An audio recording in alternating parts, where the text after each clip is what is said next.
Yes, sir. Good evening, sir. Before we start the questions, we are going to do a brief introduction, and I've invited a good friend and brother of mine who is also a scholar to do the introduction. So it gives me the honor and privilege to invite Dr. Mughan Akintoye, one of the brightest journalists that we have in Nigeria, and he will now be doing an introduction for us. Then we'll play a music, and then we'll start the question and answer. So, Dr. Mughan Akintoye, PhD, please step forward. Well, good evening, Obdi. Good evening, Professor Akintoye Ekalesa, and good evening, everyone. And let me thank Obdi for the privilege, the opportunity to say a few words. Given the time constraints that we're dealing with, I will try to be very brief. But first, Dele Momodu, let me thank you for having this platform. I know it's a leadership and governance series ahead of your 61st birthday. How time flies. You've chosen this year to celebrate your 61st birthday in this manner. And I think it's a great opportunity for all of us coming to discuss issues of interest to all of us as Nigerians and as members of an international community. And you could not have chosen a better person, to kick it off, Professor Stephen Akintoye. Many of us who are on this platform probably know him as Adebayo. You know him as president of the Yoruba World Congress.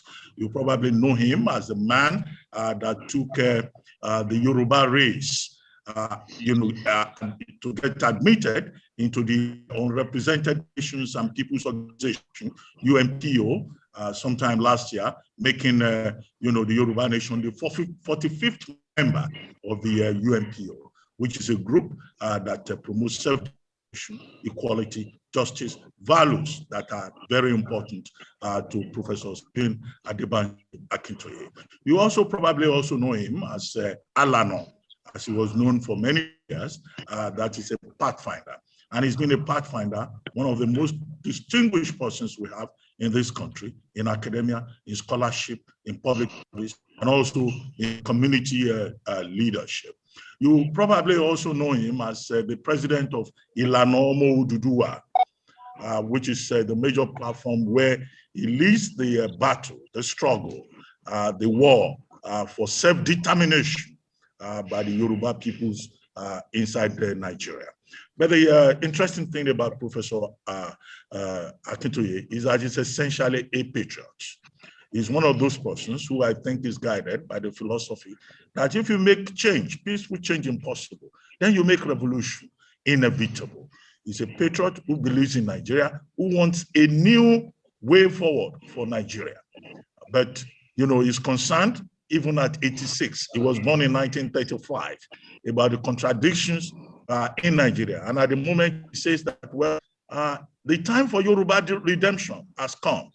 If it is not possible to bring Nigeria, to restructure Nigeria along the lines of a decentralized union, along the lines of equity, justice, and progress, then, of course, the Yoruba people also have a right to insist on self-determination. And I'm sure that we're going to hear a lot about that today. As I said earlier, very briefly, Professor Akintoye was born in 1935. He is a product of the famous Christ School, Ado-Ekiti. That was 1951 to 19. We're not hearing you again, Doctor. Oh, okay, but I can hear. I just said that. That last bit. Yes, can you take it again, please? Okay, I said Prof is a product of a Christ School, Ado-Ekiti, 1951 to 1955. And then 1956 to 1961, he was a student of the University College, Ibadan, where he got a BA in history. And then from 1963 to 1966, he obtained his PhD in history also. By 1974, at the age of 39, he had become a professor.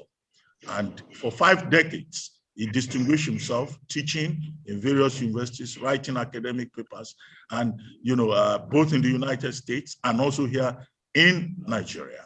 And of course, he took a teaching appointment at the Obafemi Awolowo University, one of the early teachers in that place. He was a pioneer hall master of Fajui Hall, the first male hostel at the Obafemi Awolowo University.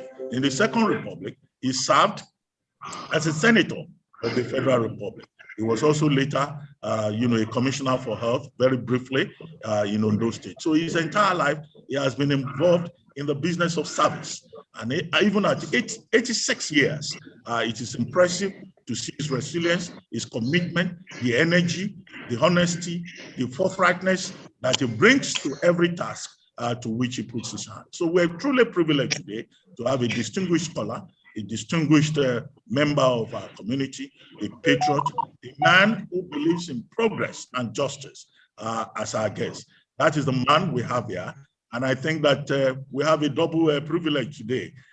Professor Akintoye spent many years as a teacher at Obafemi Awolowo University. In fact, he was one of the first persons to take residence in that campus when it was commissioned as the new campus in 1967. And he went on to become the university orator, and he's the first person to write a history of that university, Ife University, 1962 to 72. Two of his books are classics in Yoruba history: A History of the Yoruba People and Revolution and Politics in Yoruba Land, 1830 to 1856. So, Professor Stephen Banji Akintoye, I said we have a double privilege because our host, Bashoru Dele Momodu, is also a product of Obafemi Awolowo University.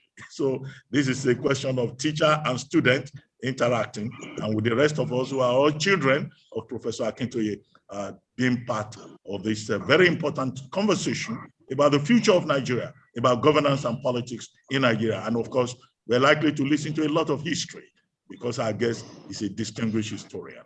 Thank you. Thank you, Dr. Mughan Akintoye. I knew you were going to do justice to that introduction, and I want to thank you so much, most sincerely. Thank you so much for your contribution. So, Mr. Ben, before we invite Baba to speak, let's play an anthem that every Yoruba man loves to hear right now.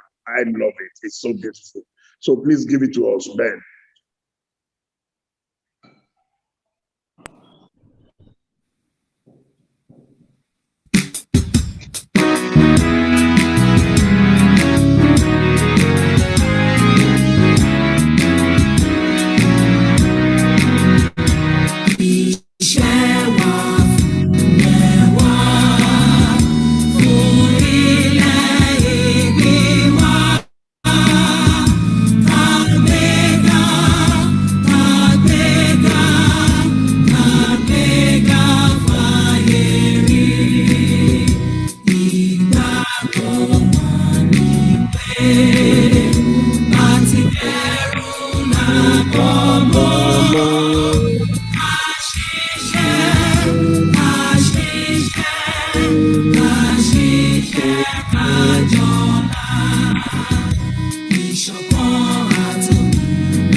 Wow.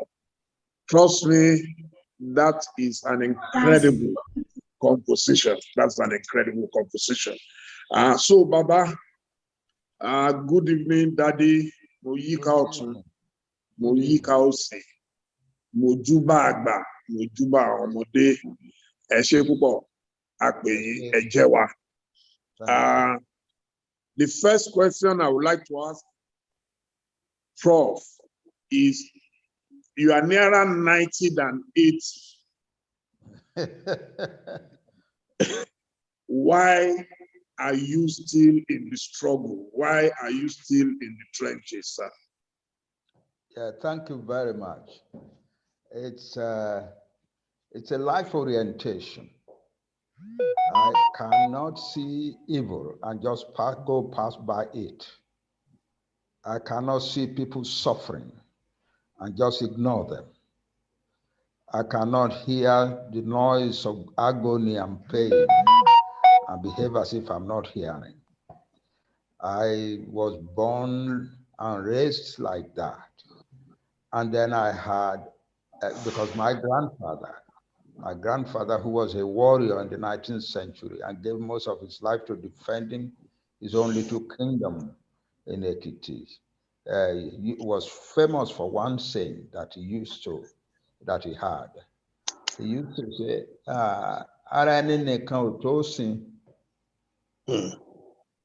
oneself is too little to serve. The self is too little to serve. And that's part of when he add the question, does any star in the sky make light for itself alone? Does any star in the sky make light for itself alone? That's it. I was raised in the shadow of that kind of thinking. My grandfather died about 7 years before I was born. And but his aura, his effulgence filled our lives because he was such a great servant of his people. That's one. But then I grew up and went to university college. I was not particularly interested in partisan politics as a young man. But when I got to Ibadan, I became clearly more aware of a man called Chief Obafemi Awolowo, who was the premier of our region. And so in 1959, I and a few others joined together to create the Action Group Students Union, Students Association. And that brought us into the presence of Chief Awolowo in quite a lot, because we were, as leaders of that association, admitted to membership of the regional executive of the Action Group. And then I graduated and went back to Ado-Ekiti to teach in Christ School. And I found that my hometown, Ado-Ekiti, the largest town in it, was strongly another party, the NCNC, and not Action Group. And so my wife and I, who had educated ourselves in Action Group tenets as the members of the Action Group Students Association in Ibadan, went into work. And within a short time, we converted the whole of Ado-Ekiti to a roaring city for the Action Group.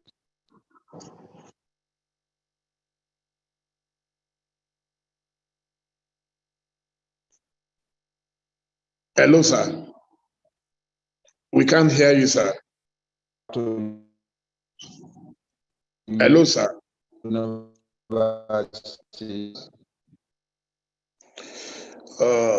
The internet connection.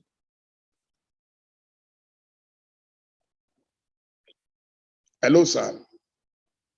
And in 1962, the crash. Hello, sir.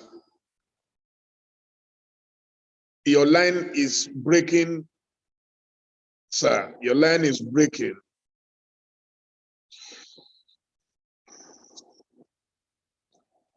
Internet connection.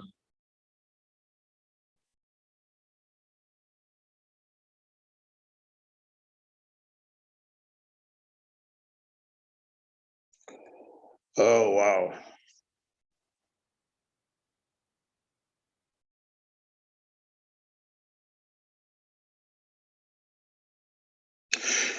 Has it been muted? Ben, can you check that Baba is not muted, please? Yeah, I'm unmuted. Okay, sir. Please, could you take the last 2 minutes again, sir?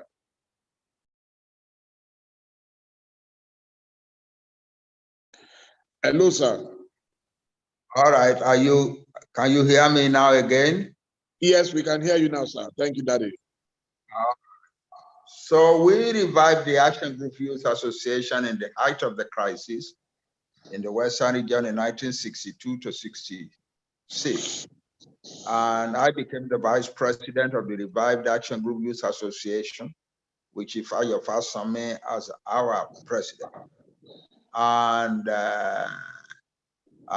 we did a whole lot of things in the Western region in those 3 years while I was a graduate student, still a graduate student in Nevada. The crisis ended with the coup of January 1966, and I was able to go back to my studies. I completed my studies, and then Chief Awolowo was released. I was one of the first persons to welcome him back. And then he served in the Gawan government and came back. And now here is when I really became involved in serious politics, because he came to Ife and told us, Nigeria has seen evil days. We Nigerians have killed millions of our own countrymen, but Nigeria can start anew. And I propose that you come and join me in making Nigeria start anew.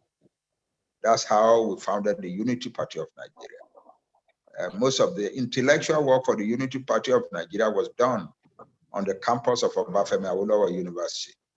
I became chairman of some of the committees that were writing the position papers for the party. And ultimately, I wrote the manifesto of the party. Without my asking for it, I was nominated to contest election to the Senate, and I won quite easily and became a senator. And I saw on the floor of the Senate, Nigeria being very systematically torn apart with greed and corruption. I knew we were in bad time. I knew we were in very, very bad times. And I began to fear for the future of our country. Because under Chief Awolowo, when we were establishing the Unity Party of Nigeria, there was a great deal of enthusiasm for Nigeria. And I was one of the makers of that enthusiasm, at least on the campus of Obafemi Awolowo University. We in Ife used to brag that what we were trying to do under Chief Awolowo's leadership was to build Nigeria to become the black man's world power of modern times. We knew we could do it. And we were, gentlemen, if we win this election and we are allowed to serve Nigeria, you must all be prepared to work until it hurts. Until it hurts. We were ready to work until it hurts. And until Nigeria became a great country. But it didn't happen. And Nigeria then went on after that, decade after decade, the military rule interspersed here and there by a few years of civilian rule until the disaster of the Abacha regime came. And large numbers of our people began to flee abroad. I had left before that. I had left because I was sad. I used to say to my friends, I love Nigeria too much to see her die in my presence. I love Nigeria so much that I don't want her to die in my presence. So I left in 1990. The huge crisis started in 1993. It's a miracle that Nigeria survived in those times. And then at the end of it all, somebody had the temerity to strap on Nigeria a constitution that arrogates almost all power in the country to the central government. And that made it possible for an ethnic group that was hunting for it to become the ruler of Nigeria, to become the dictator to all Nigerians, and ultimately to think of conquering the rest of us by sending the supposedly herdsmen They were not herdsmen. These are not herdsmen. We have always had herdsmen. They have come usually quietly raising their cattle. When I was a little child, we used to play. We used to try and play with the cattle that the herdsman was rearing along the road to our farm. And the herdsman was usually a nice man. He would say, look, you small boys, if the cow gets angry and begins to chase you, you cannot run as fast as the cow. And the cow is going to run over you. So you better run away and go to your father's farms. That was the kind of person that the cowherd was. He was not a violent person. He was not a destructive person. But the ones that have been sent since 2014 have been deliberately indoctrinated and armed to go and hurt people, to go and hurt the people of Nigeria as servants of a philosophy that says that we Fulani, Allah has given us Nigeria and all of Nigeria, and it is our duty to drive the people off their land and take the land.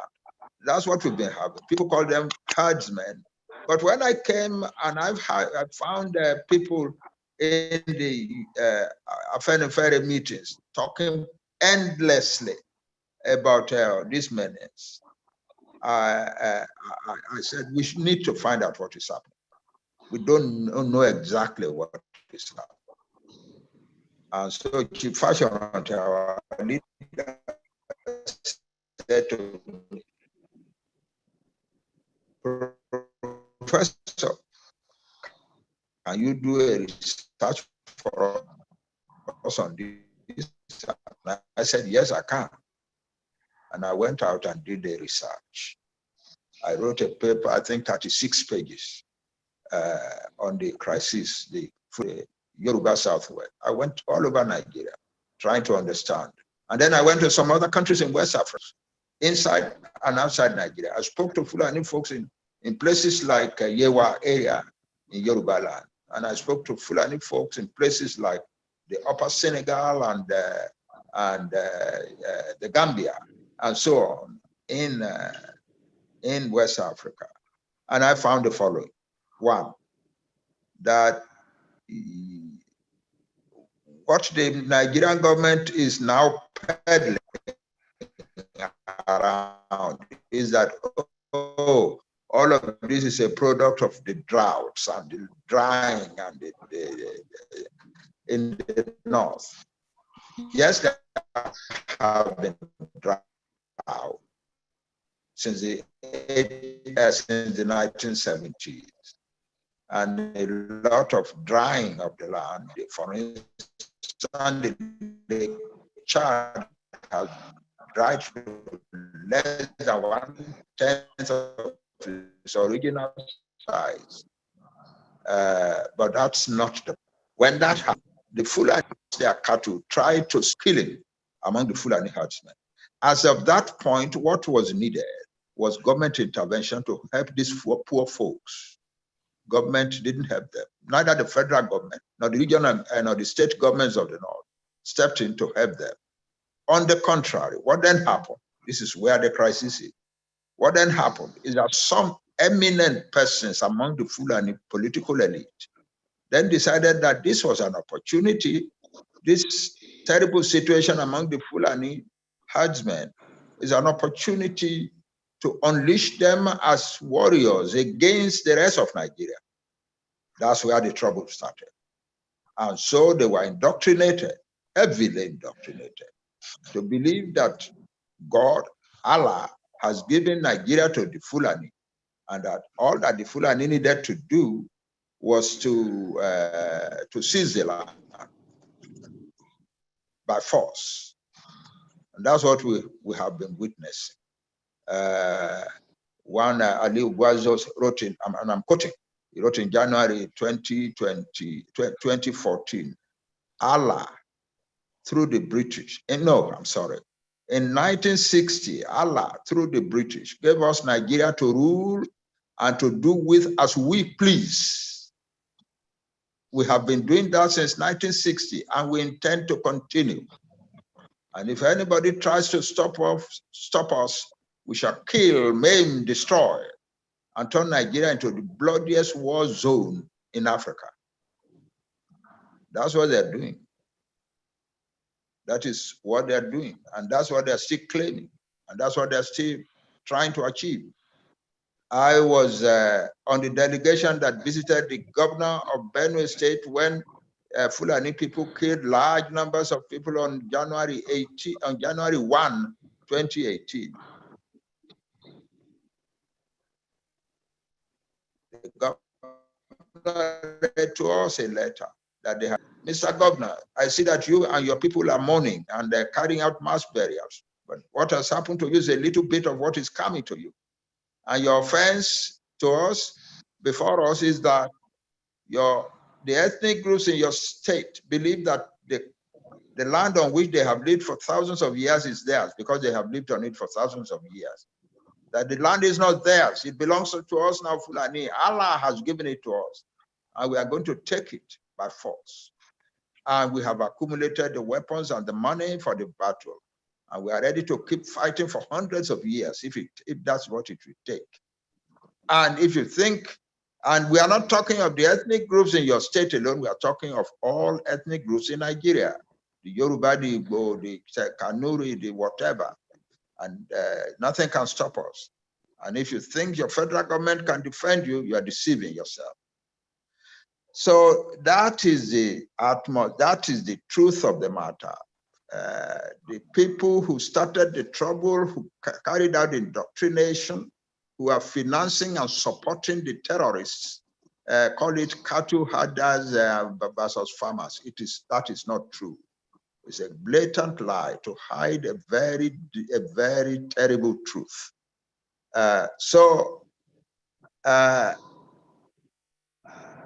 When I came back to Nigeria, I was away for 25 years. I really didn't think I was going to come back to Nigeria. When I came back in 2015, I found our people in the midst of all this. That's when Chief Fashionati asked me to write a report, and I went and did a research and to write a report. But I wasn't going to do anything more than write the report. And I went about giving lectures, which many people will remember, mostly trying to show the Yoruba people that historically you are a great nation. You are a great nation. You are not inferior to any nation in Europe.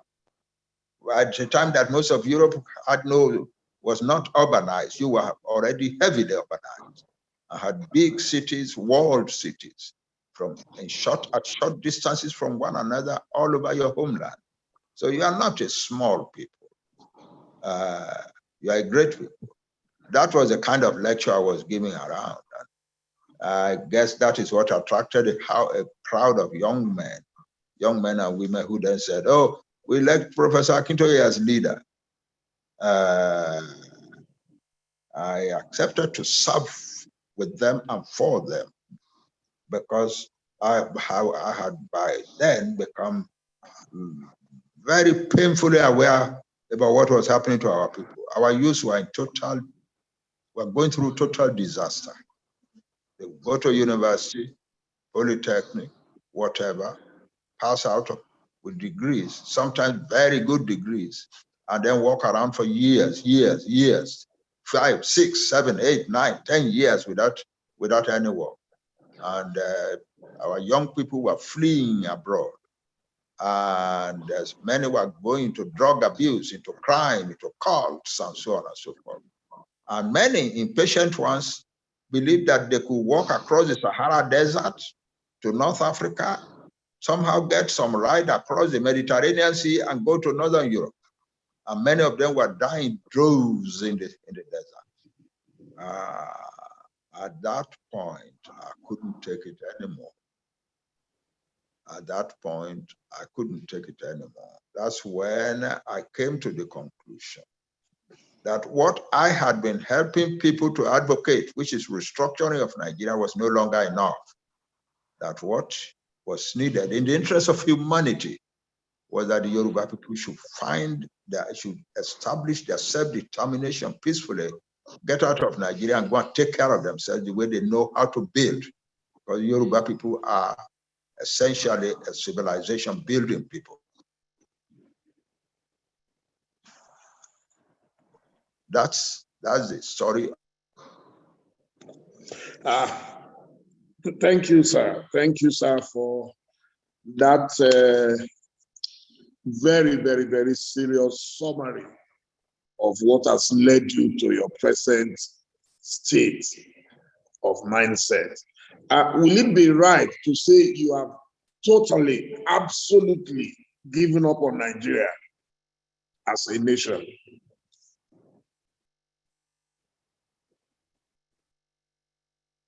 Can you hear me, sir? Itself. Nigeria is managing its affairs in a totally disastrous and destructive manner. And there is no way a country that is being managed like that can survive. And Nigeria is one of the most endowed areas of this world. For many years now, Nigeria, for many decades, Nigeria has been one of the leading producers of petroleum in the world. Nigeria has a whole lot of other minerals, agricultural resources galore, highly educated people, and so on. But the resources have been so poorly managed, with impunity, with lack of ideas, with corruption, and so on, that Nigeria has gone steadily down, until now. Nigeria is the home of extreme poverty in the world.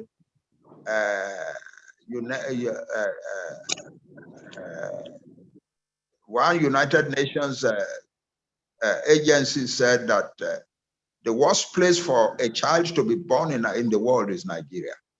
The worst place for a woman to get pregnant and try to have babies in the world is Nigeria.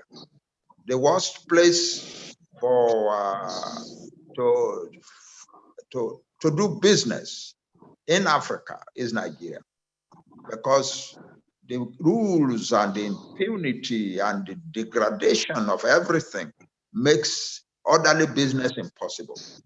So Nigeria has become the home of charlatans and business frauds. No country can live like this. The United Nations assessment of Nigeria said 2 years ago or 3 years ago, Nigeria is one of the poorest and most unequal countries in the world. And many people are predicting that by 2030, not less than 50% of all the poorest people in the world will be Nigerians. So that is now. It is not a question of giving up on Nigeria, it's accepting the reality and the truth. The truth is that Nigeria has ceased to be a viable country in the world. That's all.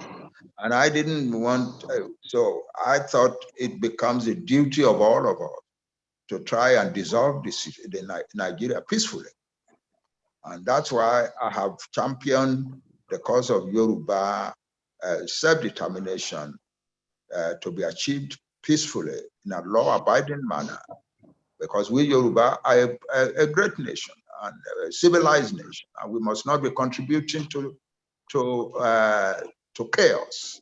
We don't want Nigeria to break up in chaos, because that will lead to a lot of pain and suffering for a lot of people all over West Africa. So the answer is, let us dissolve this thing peacefully. We have tried, we have failed. And let us accept that we have failed.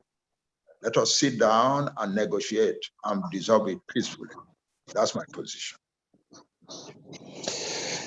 I've been asked by several international organizations, diplomats, who read what we write. Some of us lament, like the biblical Jeremiah. Every week we are writing, we don't know if anyone is reading and responding. And the question they all ask is it possible for Nigeria to break up peacefully? Sir, I want you to kindly tell us how you think those who are presently profiting from the madness going on in Nigeria would ever allow Nigeria to break up peacefully.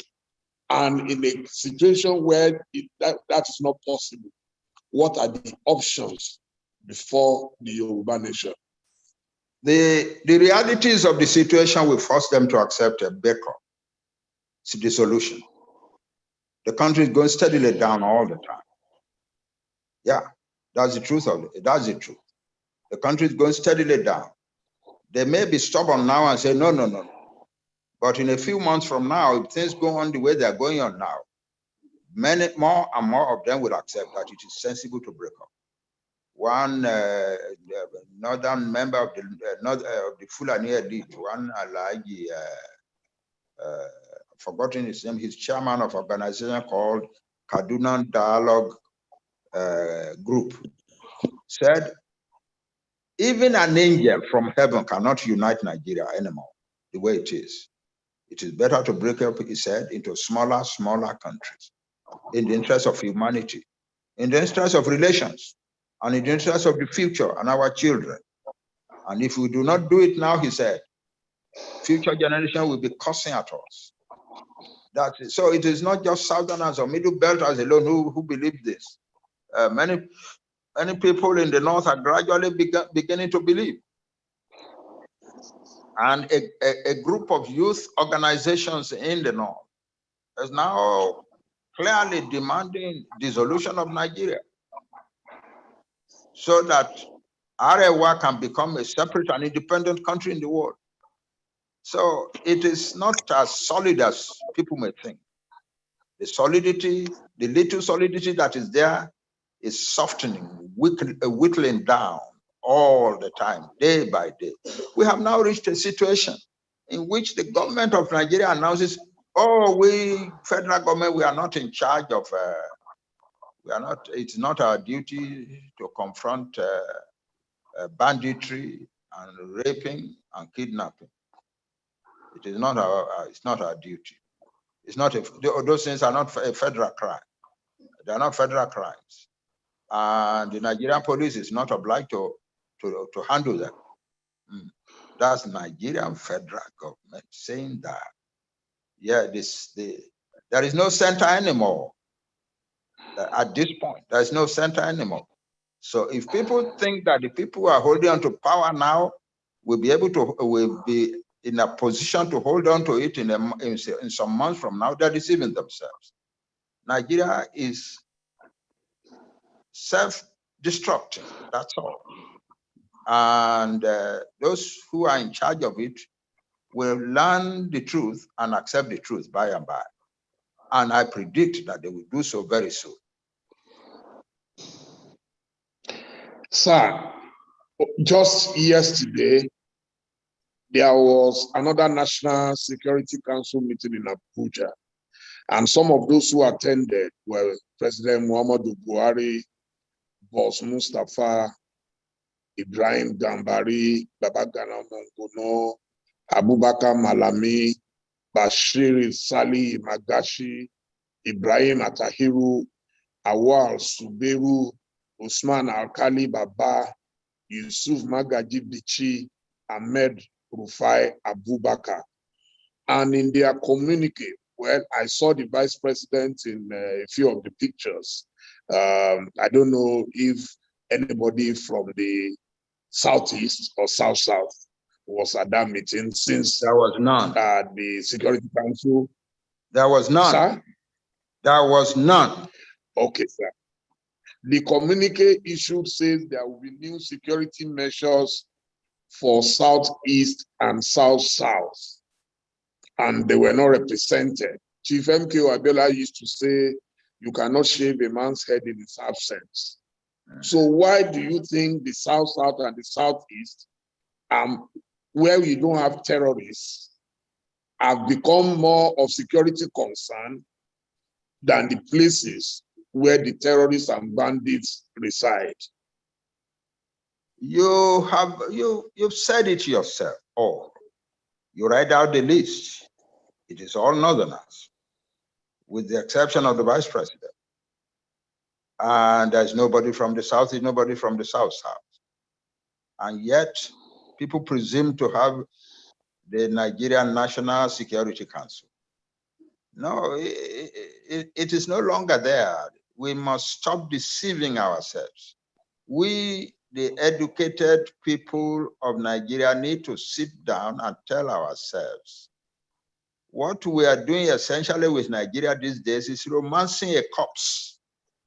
There is nothing left. We need to do our people the duty of seeking substance, reality, rather than talking of a thing that has passed that we are still rejoicing about. There is no Nigeria anymore. That's the truth of the matter. That's it. So by and by, sooner than later, I believe,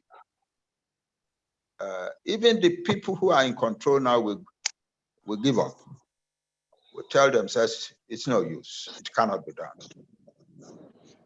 Sir, I know it's the wish of many people agitating for the Biafra nation, the Yoruba nation, and so on and so forth. It's the wish that something will happen and happen very quickly. If it does not happen, and by 2023, Buhari decides to hand over power to the next government, whether from the north or wherever, people, in fact, the two mainstream parties are already speaking of zoning, the presidency to the north, whether northeast or northwest. What do you think you and those who believe in your cause will do? I know that Adebayo has said there will be no election, but how do you enforce that? The question people are asking is about enforceability. How would you enforce it? That's number one.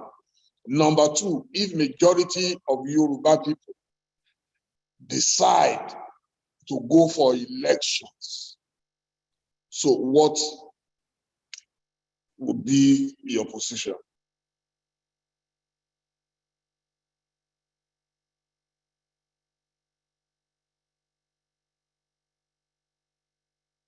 Hello, sir.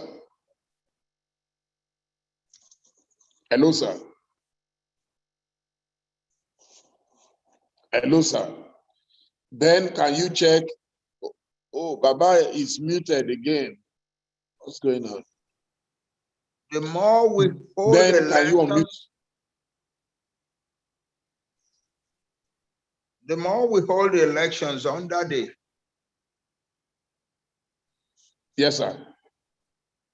The more we hold elections Hello, under sir. the 1999 Constitution, the more we prolong our suffering, our pains. The Fulani marauders and terrorists are telling us that they are in Nigeria, in the southern Nigeria, they're in Yoruba land, Igbo land, Ijaw land, everywhere, because the Constitution, as they are Nigerians, and under the Constitution of Nigeria, they are free to be anywhere. So the more we hold elections under the 1999 Constitution, the more we prolong our suffering. I am absolutely confident that if it came to a referendum or some sort of voting, the Yoruba people will say in a very large majority that they don't want election in that part of Nigeria. That is as simple as that. And the people in the east are saying the same, people in the middle belt are saying the same. And look at it. The south and the middle belt accounts for 3/4 of the population of Nigeria. So this is not a question of a minority or a small Igbo minority in Nigeria or a small Yoruba minority, only 20-something% of Nigeria talking. It is 75% of Nigerians talking. And that's a very, very serious matter. Sir, sorry, sir. Bless you, sir. The issue of referendum This was raised with me when I interviewed Mazin and the Kanu last year. We spoke extensively about it. Who will conduct this referendum? In our kind of situation, Yes. we will resort to, in our kind of situation, the most sensible thing is to resort to what other nationalities in the world have resorted to.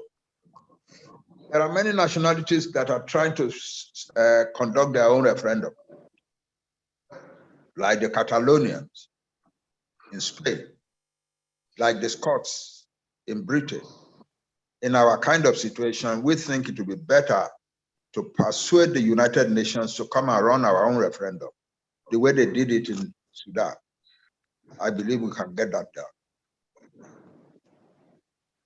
Do you think the United Nations can put pressure on a government as obstinate as the type that you have in most parts of Africa, including Nigeria?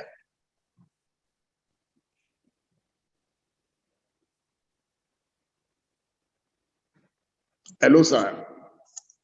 Yeah, I didn't hear that question clearly. Yeah, I will ask it again, sir. Do you think the United Nations can put pressure and ask the authority to intervene in the sovereignty of an independent country? No, it is the pressure from the 3/4 of the country that we put the pressure on the United Nations to intervene. The people running the country may not want it, but the 2/3 we put together such amount of pressure in the world that a lot of people in the world will agree with them, and that will translate to a vote on in the United Nations that will authorize the United Nations to intervene in the Nigerian situation. Sir, I was involved in the June 12 struggle, and I was relatively, at least, close to Chief Moshood Abiola. This was how we felt that the international community would be able to come to the rescue of Nigeria, help to revalidate the best election in Nigeria, and it never happened. So where are you getting the confidence from that the international community that does not consider Nigeria a priority right now, our oil is almost becoming, okay, go and drink it if you wish. So you may be right in saying that they do not. You may be right in saying that they do not consider. You may be right in saying that they do not consider Nigeria a priority now, but the time will come soon when they will consider Nigeria a priority, I assure you. Well, maybe there are things that you are not able to say on the open forum, but I would like for you to tell us the process and procedure towards self-determination. A lot of people have never experienced it, especially in our part of the world. So what will be the process and procedure that we should expect? The procedure that we should expect. We are setting up in a very strong way to put the hands of some important governments, critically important members of the Security Council in this matter. We might also be going to court over some parts of the struggle. All put together, we create a situation in which there will be no doubt that the United Nations needs to intervene. United Nations doesn't choose to intervene in any situation on its own. It is the situation that pressurizes the United Nations to intervene anyway. And so we are going to be using that knowledge very much.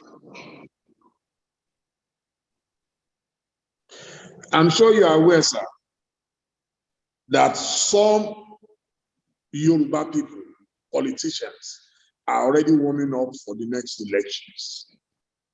Will it be Yes, they correct are to say already warming you up are for the next election. And there is, yeah, they're yes, already warming up for the next election, and there's nothing evil in that. But they will soon good. discover that they are going to hit a rock along the way. So, but don't you think, do you have a fallback option apart from the Yoruba nation option? Is there any other option you are willing to consider? No, I cannot think of another option. The Yoruba must have their own country in the interest of humanity so that they can bring development, prosperity, and happiness back to their people again. And I believe that it is the same type of thinking among the Igbo and among the peoples of the Middle Belt and the peoples of the South. No, there is no conceivable option that will satisfy the humanity that we are seeking to serve.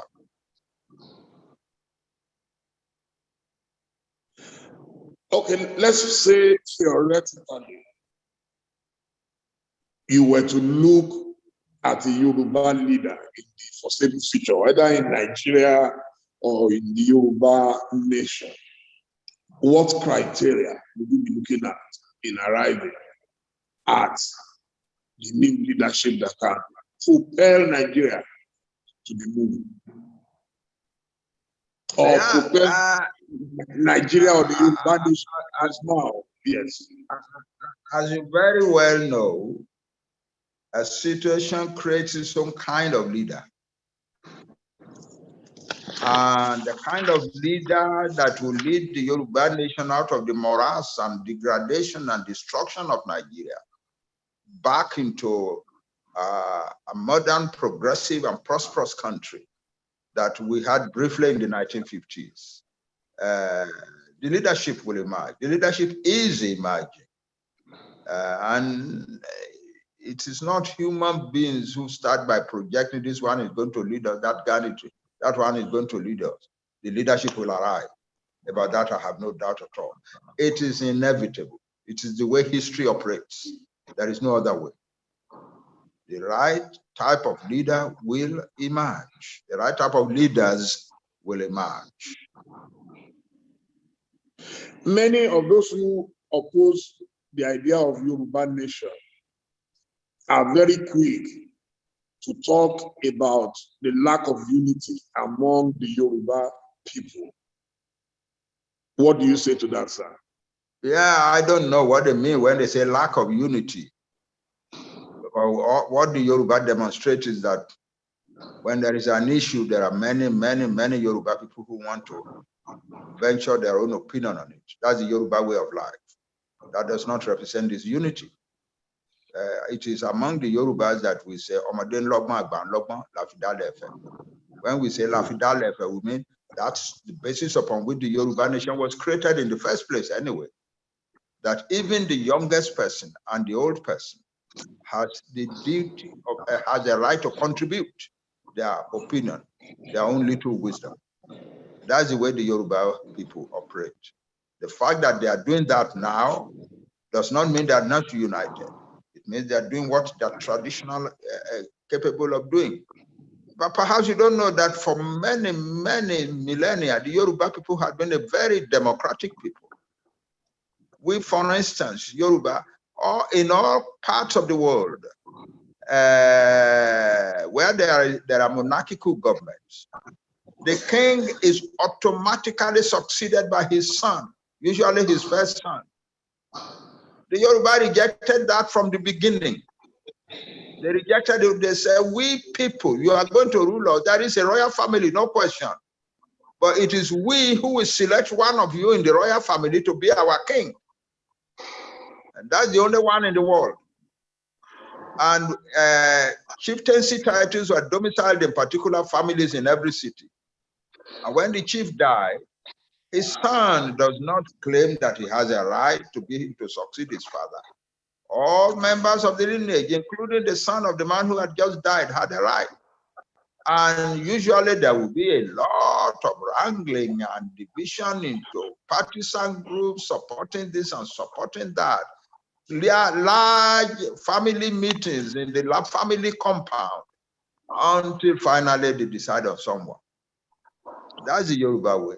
We are very democratic people. Nobody can expect us now to stop being democratic. Listen, people don't know something about Chief Awolowo. Something, you know, he built that, you know, he gave us a great deal of decent governance. But do you know that Chief Awolowo once said to his party, we have no business trying to destroy the opposition. All we want to do is win the election. For our democracy to be strong in our land, we must make sure that the opposition is strong, so that we who are in government will be afraid of them. There is no, I don't know of any other African leader who will say a thing like that. It's only a Yoruba man who will say a thing like that. We are not trying to, we do not want to destroy the opposition. For democracy to remain strong in this place, we must keep this opposition strong, so that we in the government will be afraid of them. And that's the Yoruba way. We are a democratic people. That does not mean we are disunited. I am often alarmed when I hear even some Yoruba say, I know what do you mean? Because Ojo is saying one thing, Ajayi is saying another thing, therefore I know. What is needed is a proper system in which everybody can express their opinion and have their opinion considered as, for the decision making. Do you know the Western region was the only part of Africa where in the 1950s the people who are beginning to appear in this limited self-government that was being instituted all over Africa, that the Western region was the only part where there was never a complaint of rigging. Even a man like Alhaji Adegoke Adelabu, who was the most charismatic politician at the time in the whole of the Western region, never attempted to use his charisma and his enormous influence in Ibadan to rig election. No, never. It was not. It's not part of us. So, so people must know the type of people that the Yoruba people are. There is no subject you put on the ground that many Yoruba voices will not be contending over. That does not mean that they are not united. Listen, another story. In the 1850s, one American missionary traveled all over Yoruba land for 4 years. And then in the book that he wrote later, that was published in 1858, he wrote, among us white people, what we consider as the best design of governance is the division of power, the balance of power, in order to ensure that no person will abuse power. So we Europeans think that we started to do this in 1275 under King John at the Magna Carta. But now I have traveled in the land of these Yoruba people for 4 years, and I have discovered to my surprise that these people have mastered the principle and the practice of balance of powers higher than we Europeans and better than we Europeans. More, he said, long before Magna Carta. So that's who we are. We are a rigorously, fundamentally democratic people. The democracy does not mean disunity. The Yoruba have also been accused of timidity that we are not ready to fight for our rights. Like I read in one of the D.O. Fagunwa books, Gongoshu Edidare Botigboto Belogoto, that a situation where people are not able to fight for their beliefs. You know, there are times you have to apply the carrot and the stick. Is it true that the Yoruba are always waiting for? I'm not getting this question. Can you say it again? Okay, sir. In Dio Fagunwa, I'm sure every Yoruba person of my generation read Fagunwa. And there is this saying, Gongoshu, Edidare, Botigboto, Belogoto. That is, as wise as you are also not so wise. Can you agree with those who say there is an ambiguity about the Yoruba way of doing things? No, the Yoruba accepts the limitation of wisdom. No matter how old or experienced or wise or philosophical you are, nobody has a total control of wisdom. So there is an element of foolishness in everybody. In the Yoruba compendium of knowledge called Oduifa, it says that we are all strong, but we are also all weak. That's the nature of man. Some people are wiser than the others, but nobody's wisest. And nobody's all wise. That's what Fagunwa was saying there. The Yoruba admit that in their conduct. And that leads to a great deal of humility. So that the Yoruba man who is very solid in the knowledge of the laws and traditions of his people is often a very, very humble person. Because he knows that that knowledge is not complete.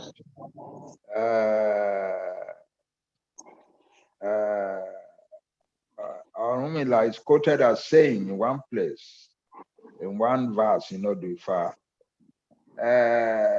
people think that I am wise. I am the wise one. But really not really. Yes, I have some amount of wisdom, but I also recognize that there are things I do. There are certain types of wisdom I don't have. And that God only, the Almighty Olodumare, is the only one who has all wisdom.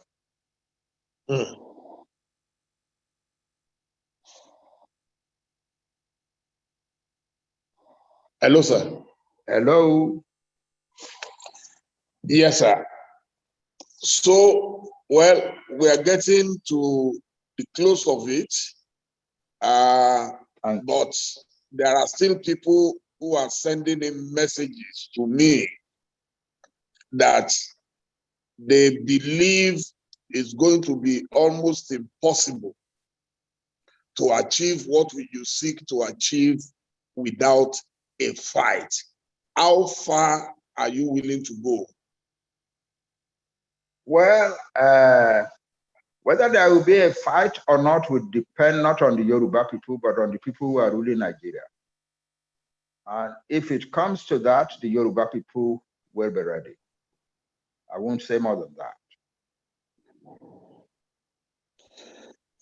Right now, we hear of bandits all over Yoruba land. Do you think our governors in particular, because the situation where we keep saying federal government, I could see that Governor Seyi Makinde went somewhere and he said they are erecting CCTV cameras. I think at least someone is thinking in a modern way. So do you think they, on their part, are doing enough to safeguard the lives of Yoruba people? The governors are handicapped when they have taken steps that everybody thought was reasonable and sensible. The federal government has intervened to make it impossible for them to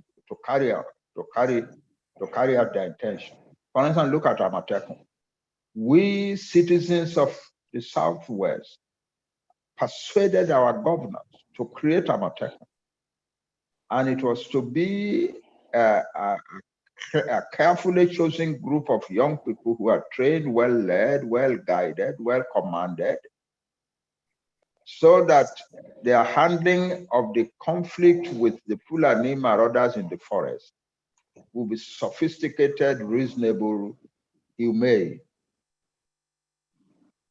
That's different from doing what we were doing before. All our young people go to the bush and defend your father's farms and so on and so on. That's what we were saying. But then we came to a point at which we said, wait a minute, we are Yoruba. All these young people whom we took to school when they were kindergarten children and who have grown up now and become university graduates, some of them taking their degrees from some of the best universities in the world. We are now telling them to go and run after Fulani marauders in the bush. Is that not foolish? So let us create a unit that is carefully selected, carefully trained, properly led, properly guided, properly commanded, that will do the task for us.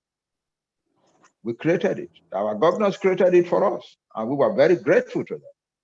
But then the federal government stepped in immediately to make it impossible to do. So that's the thing. A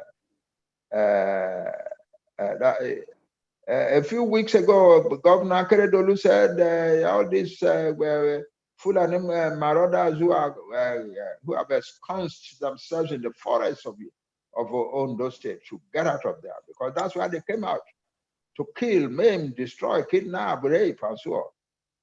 And the federal government immediately said, no, you cannot do that. You cannot do it by yourself.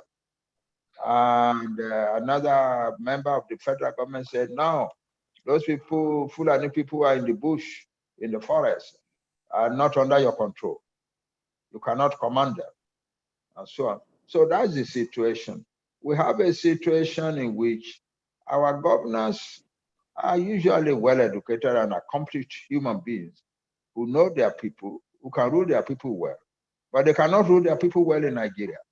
And that's one of the reasons we want to take our Yoruba nation and run from Nigeria. Sir, some pro-Buhari people have accused you of being an alarmist. Just today, there was a release in which you said the new lockdown is not as a result of COVID, but because government wants to move arms and ammunition and all these things to southern part of Nigeria. Do you have any concrete intelligence or evidence of this, sir? We depend on precedents. In March last year, when the federal government announced a lockdown, there was a sudden upsurge of infiltration of Fulani youth into Yoruba land and into Igbo land also. So we are operating on the knowledge of what has happened before. We believe very strongly that what is being attempted again is to open the door for a major infiltration of northern military men with sophisticated weapons into the south. That's what the vast majority of Yoruba people believe. Sir, there are too many scary rumors flying left, right, and center. Do you truly believe that the president of the Federal Republic of Nigeria, and that is Major General Muhammadu Buhari, retired, would voluntarily set fire to a country in needs by supporting militants and bandits? I don't know what he will set fire to. I know that he has destroyed Nigeria.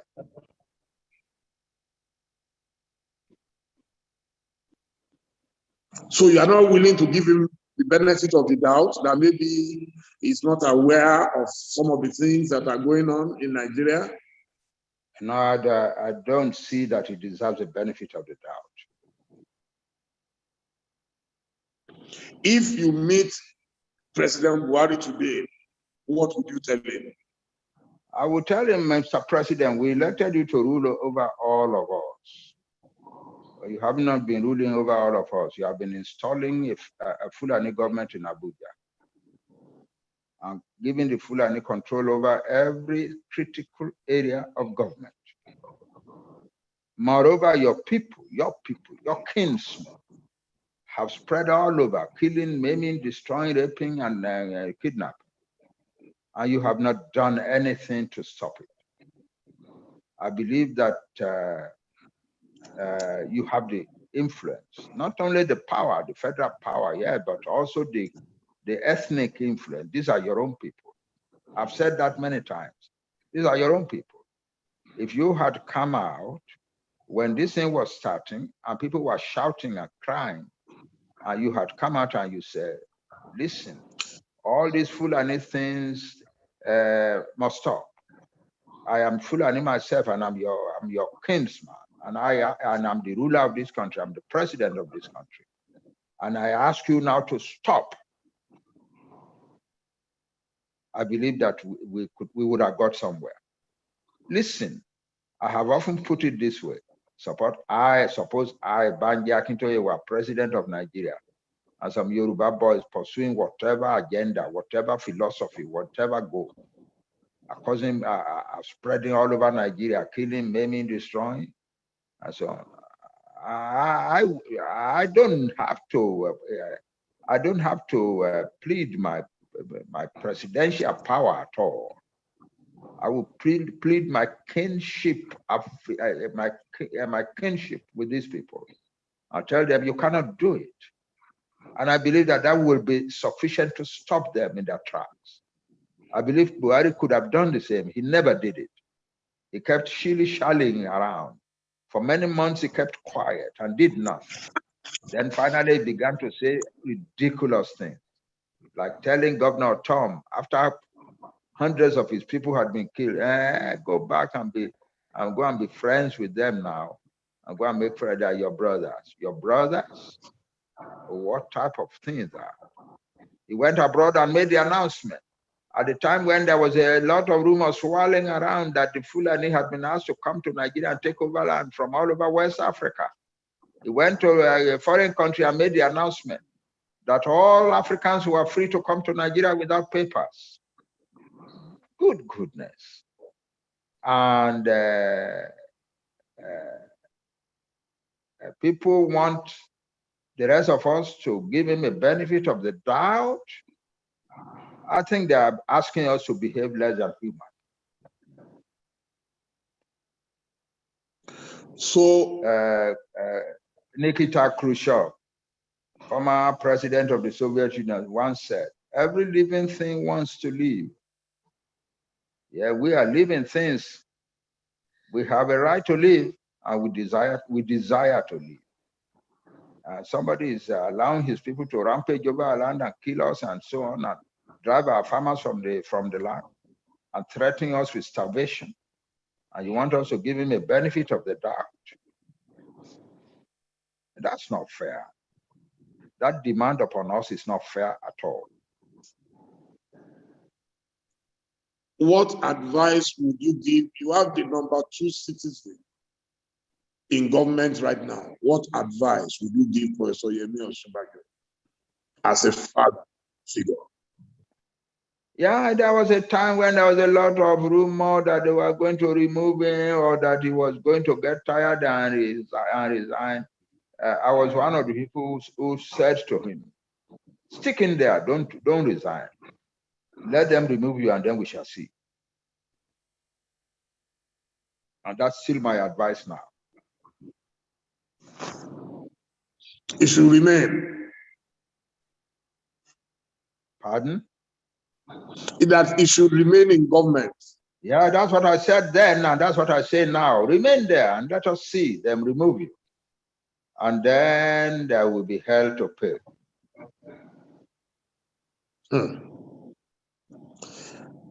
Okay, I think we're getting close to the end, sir. I would also like you to be a prophet at this stage. Pardon? What will be, I said, I would want you to play the role of a prophet, sir, at this stage. What will be your prediction to the ambition, the presidential ambition of Yoruba people like Bola Ahmed Tinubu and others that we're hearing? At least I know that it seems Tinubu has already crossed the Rubicon. Yes, in normal circumstances, I would easily support any of these Yoruba men who aspire to be president. I would gladly support them. I believe they are capable people that they can rule Nigeria. I followed very closely as Tinubu gathered the Yoruba political group together in 2013 to 14, mobilized resources from the Southwest, and created an alliance that won the presidency and the National Assembly and so on and so forth. Yeah, I was I appreciated his zeal and guts at the time. Yeah, and I don't doubt in my mind that Tinubu or any of the younger men in the group would rule Nigeria very excellently. But the times are not normal.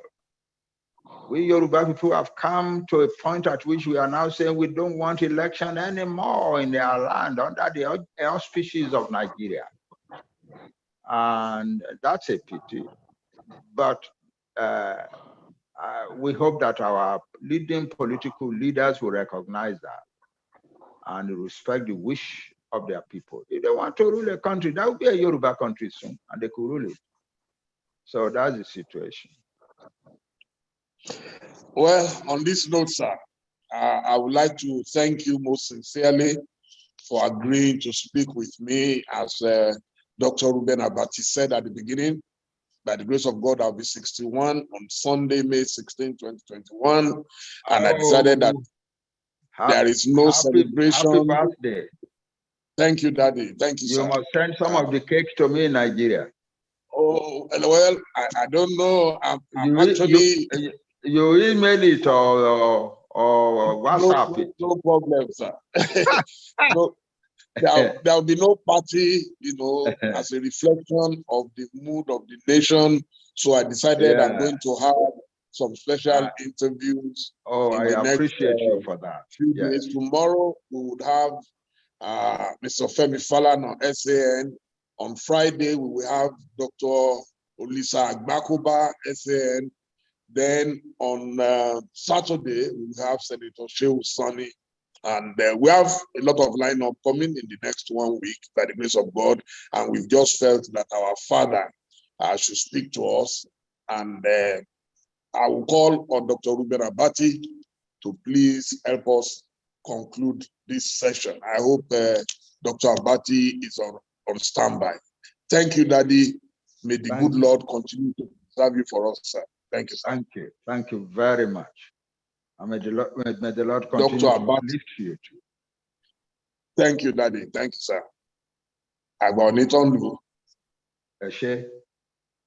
Thank you, sir. Dr. Ruben Abati, are you there? Ben, can you please let Dr. Abati in?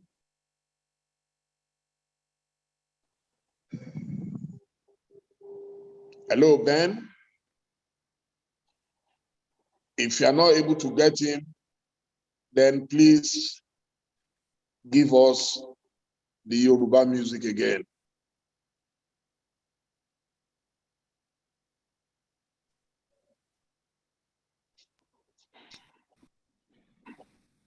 Then please give us the music.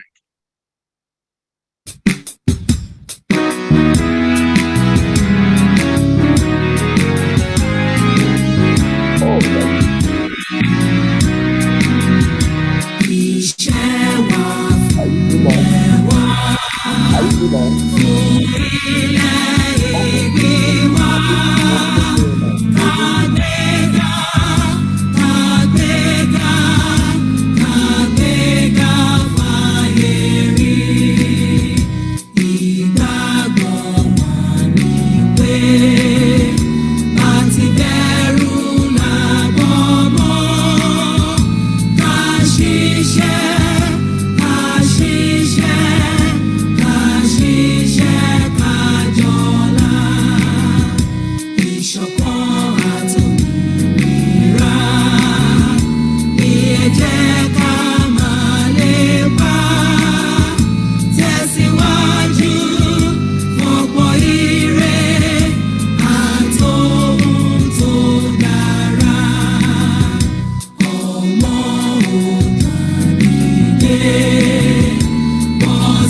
Thank you. Dr. Ruben Abati just informed me that he's still in. So Ben, please kindly bring him in. It's very important that we use properly on that. Ruben, Ben.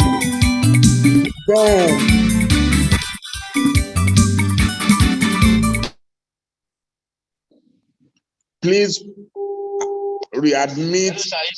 He's in. He is in. He is there. I've just spoken to him. It's there. Search. Please search.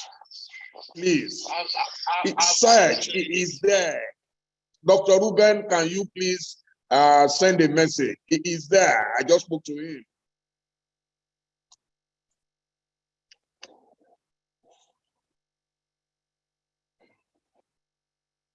Dr. Abati, could you please send a message or raise up your hand or something? I saw him just now and he just phoned me.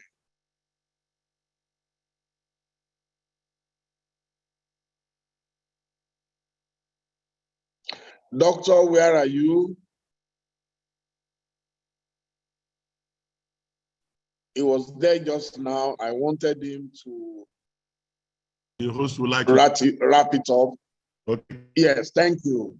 Thank you, Dr. Ruben. Thank you. Thank you very much.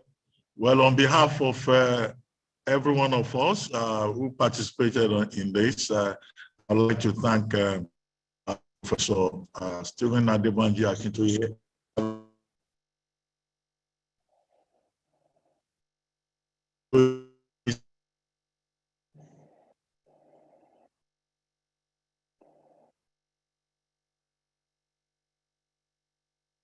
Wow, it's the internet connection is bad.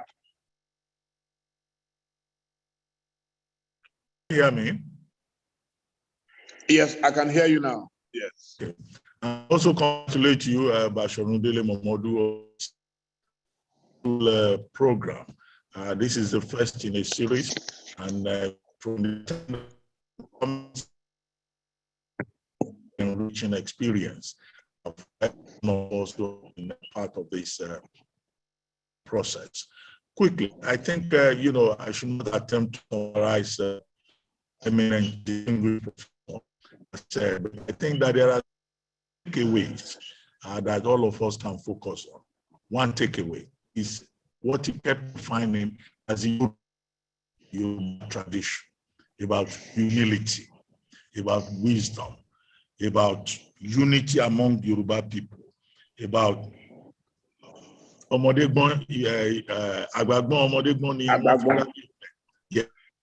that kind of philosophy, emphasizing Yoruba tradition, culture, and Yoruba standard, which I think is something that many young Yorubas these days do not seem to understand. Many young Yorubas who do not even want to listen to the other side. I was very happy when you don't agree. It's not a problem.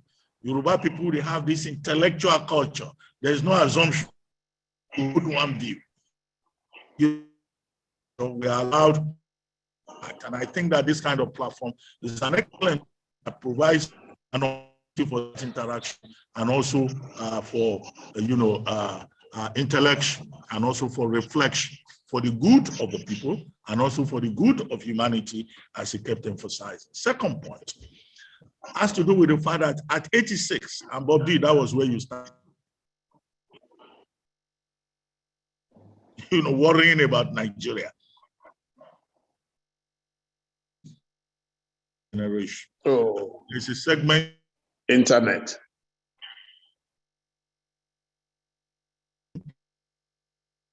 The internet. The people, can you? Dr. Abati, we are having difficulties hearing you. Oh my. Okay, we can hear you now. Please go on. Okay. I was just going to say that there's also Dr. Abati. I was also saying that there is a lesson we can learn from the example of Professor Banji Akintoye. At 86, he's still fighting for the community. He's still fighting for the country. He's still thinking about the future. And that for us, means that we should not give up. Nobody should give up. Somebody is telling me to turn off the audio, the video. How do I do that now? No, I don't think that has anything to do with it. Don't worry, it's your internet. Just go on, please. Okay, I was thinking that if Please, I turn off the... Okay, no, I don't me. think so. Yes, we can hear you now. Okay, so I was also talking about his example, the fact that at 86, he has not lost hope. The third major point that I think we can also take away is this point about self-determination. Well, everybody may not agree with it because he was saying, oh, we have to take our Yoruba nation and run away from Nigeria. Well, maybe there are other options. Maybe there are no options. But as I said in the introduction, Professor Akintoye is basically a patriot. He believes in the idea of Nigeria. You can see all those always principles. But you have in him somebody who has seen that Nigeria has failed to work. And if Nigeria has failed to work for the good of the people of Nigeria, maybe it's better for the union to be decentralized. And I think that that is the point that we can continue to converse about. Fourth point, which I think is also an important takeaway, is his disappointment with the present administration, the Buhari administration, and what he described as the Fulani project, the Fulanization of Nigeria. I believe that it's possible to continue to have a conversation along those lines and to raise one question. How come everybody now we have reached a climax that everybody is talking about decentralization? Because there is insecurity, because nobody is safe, because there are problems. So I think that this is a conversation, Basharum Momodu, that should be widely circulated on all platforms. And I believe that persons who did not join us this evening would find a lot that they can get from it. And if it is possible to transcribe the full text and to circulate that full text, widely for the benefit of others who can benefit from the wisdom and the insights of Professor Banji Akintoye. Once again, I would like to congratulate you, Bob D, and to thank everyone who has been part of this, and to thank Baba especially for staying with us past his bedtime. We've all been greatly enriched, interacting with him. Thank you very much, everybody. Thank you, Dr. Ruben Abati. Let me conclude by saying I deliberately brought in Dr. Ruben Abati because I know his views. His views don't tally with that of Baba in this. And that should be the spirit. Everybody must have an opinion. What I seek to achieve is that I have seen the kind of intolerance, especially on social media platforms these days. Once you have a contrary opinion, then you are an enemy, you are a Satan. No, everybody must. Chief Abiola taught me something. He said, everybody must have a say, but a few people will have their way. So those who want the Yoruba nation, allow those who don't agree to have their say, and we will pray that God will give you your way. That's all. That's all. So there is no reason for us to be fighting ourselves when you have bigger enemies out there. In fact, they will be so happy that see them, they can't even agree. And I'm happy that Baba also explained it, that it is in our democratic nature for us to disagree. People disagree with Chief Awolowo. And Chief Awolowo was supposed to be, if you are looking for the greatest of the greatest, he was. People disagreed with him. So let us please practice democracy, because we cannot replace one dictatorship with another. It is important that we all allow people to have their say while we have our way. Thank you, Dr. Ruben, for agreeing to do this job. When you were in government, you and I, we had fireworks, we exchanged fireworks, we fought, but we fought on principle. We remained friends, we remained brothers. And if that is all I can commit to the people on my birthday, I'll be too happy. God bless you all. Baba, once again, good night, sir. And all the participants, I cannot thank you enough. You've done extremely, extremely well, and you've made us proud. Thank you and good night.